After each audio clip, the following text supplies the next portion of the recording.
Hey guys, so I'm going to show you how to make pani popo the easy way, or maybe the lazy way if you call it that way, without having to make the dough and all that stuff. It's a very simple, very fast way of making pani popo. Okay, so what you're going to need is sweet condensed milk. I got 2 of them because I like it to be a lot more saucier. And then I use coconut milk. And we're using pan because pan is still good too. And then you got your bowls, you tip it all in. And my can opener, which is this knife. Like, this is pretty much the secret to a lazy way of making pani popo. Someone already got to the bread before I did. So yeah, if you just grab like these are like plain rolls. Like if you want to get sweet buns, you can, but because the sauce of it is going to be already sweet, I prefer to get plain so it kind of balances out. So get a bag of these, or there's a lot more. These are like that you could get them in more than just 20. And of course then you have like a dish, a baking dish, or if you have those trays, the baking trays, yeah, whatever baking trays. Anyway, let's start. So pretty much the first step is to put these in here. So you just want to line them up anyway, like any way you want or however they fit. Let's do that. And then just line it all up.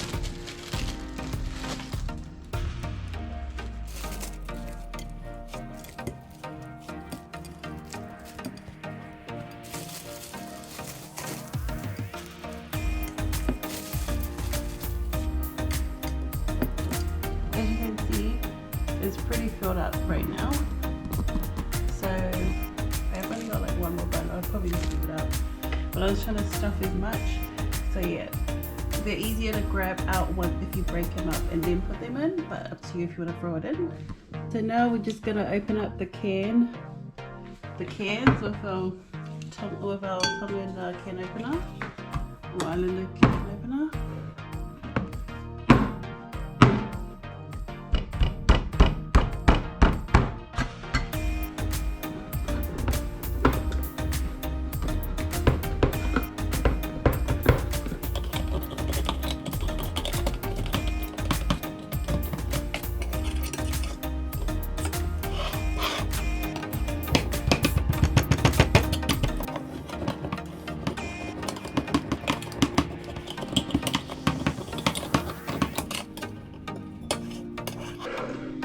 And while all this is happening, don't forget to preheat your oven.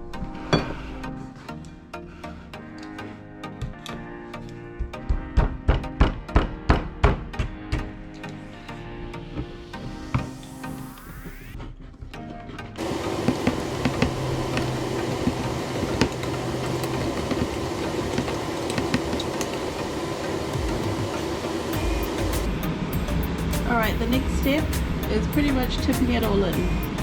So I'm going to put it all in there, all of the can and both cans.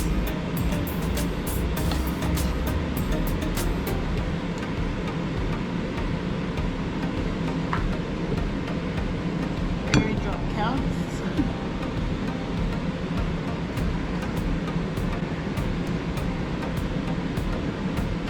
That's why I like using a spatula to take it out, because you get a lot of it. It's not all of it, just most of it.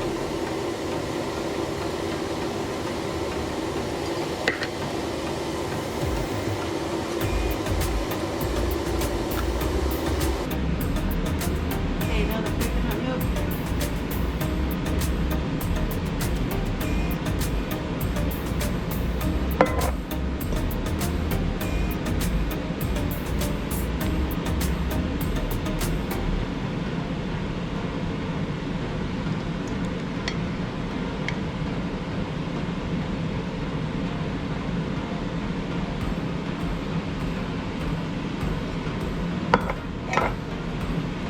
And now you give it a good mix.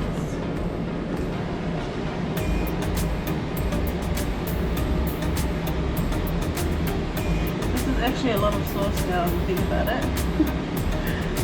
Whoops. But we can always save this for the next batch.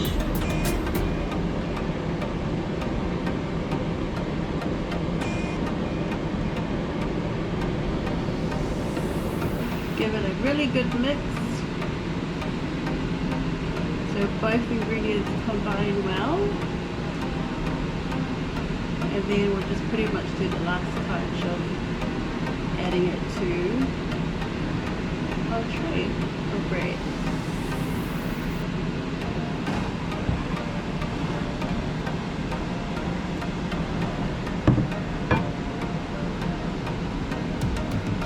Alright, so now is the final part, and we're just going to pretty much pour it all over.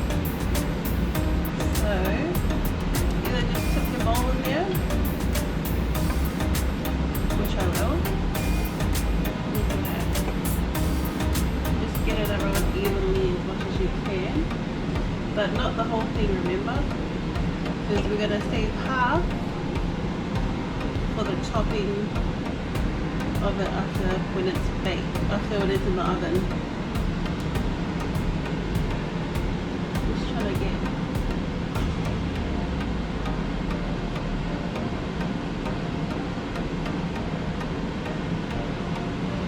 it's pretty much dressed in it. I'm just gonna add extra to the topping, just to top off the ones that haven't got. But if you can look underneath, it's quite drowned in it, which is what we want. This is our preference. You can do as much or as little as you like. And there's still a lot left. I probably put a lot in here, but that's okay because this will be the topping. And usually this amount of ingredients for the sauce is for 2 batches of these. But you know, do what we have with the bread that we have. But yeah, you can see it's quite soaked up in there, which is perfect. Don't mind that batch of charges there, but this looks about right. It's doused in it. So this is pretty much the last stage where you're going to pop it in the oven. You can put foil on it if you want, but because this is cooked already, you're just really browning it, to be honest. So I'll put it in the oven for about 15 minutes or 20, but 15 should be fine, and then I will pour the rest in here. So we'll come back when it's out of the oven. But look at that, simple but fast.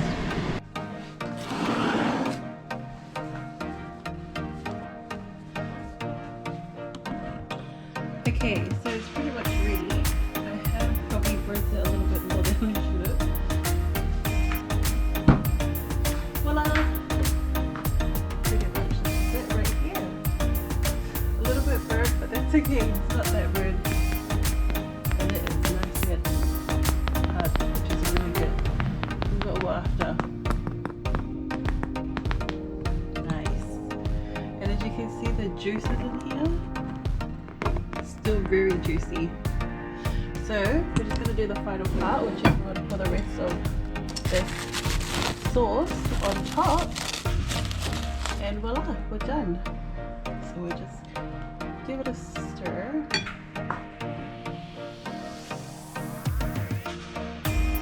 We're not going to be shy with it.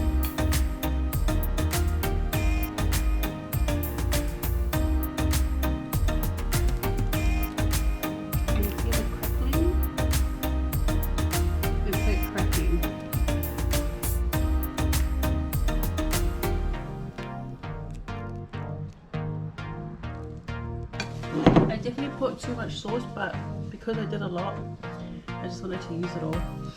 But you wouldn't normally be putting this much unless you really want to, but it is a lot, so I overdid it, but that's okay. Okay, so this part of the voiceover of the actual recording itself stopped recording for the audio for some reason.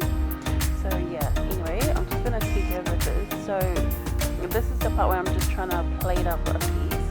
And look how much sauce is in there. You can totally tell I put a lot of sauce. I definitely wouldn't recommend to do that much sauce. Like I mentioned, the amount of ingredients that I use for the sauce is mostly for like 2 batches of these bread loaves or trays. But if you like extra saucy, of course do it. If you prefer like a coconutty taste, I would just recommend to use 1 can of condensed milk and still use the 2 cans of coconut milk. But it's definitely so good to try. Very easy, very simple, good, like a quick dessert. You can throw up for your family or friends, or even use those for like shared lunches and stuff. You can just take that. But yeah, I did the taste test, was really, really good. Of course, very sweet. And what I loved about it is that the top was still like crunchy and hard, so it was like not soggy as well. Like, you know, like it's not overly soggy at the bottom. Like it's still got that loafy part in the middle as well. So yeah, totally worth trying. Give it a go. And yeah, I just try to contain myself and not have too many. But yes, thank you for watching, and don't forget to like and subscribe and comment below how yours went if you gave it a go.